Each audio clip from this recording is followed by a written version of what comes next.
But alarm clocks. No, I never use them. Don't trust them. What do you do? Well, I have a mental alarm.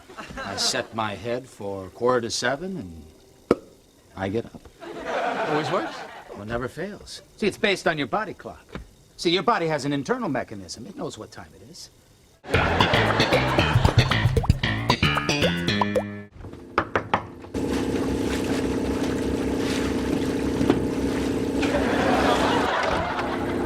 Man, that thing is noisy. Yeah, we're cranking along pretty good. We're almost up to 80 degrees. Yeah, listen, do me a favor. Set your mental alarm for 6:30 and give me a call. Yeah, okay. Wait.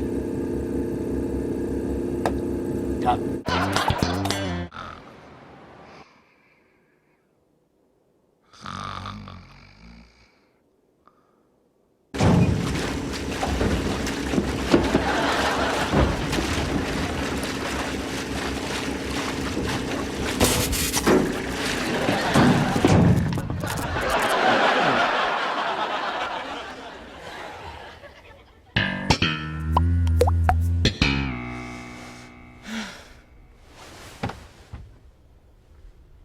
Two.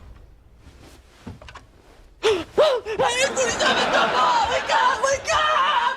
Double! The electricity went out! Wake up! We gotta go! It's 8:47! 8:47! Come on! Just put your clothes on! You'll get dressed in the car! Idiot! I trusted you! Kramer, what happened in the building? The electricity went out! Yeah, the heat pump blew all the fuses. What happened to your mental alarm? Well, I guess I hit the snooze.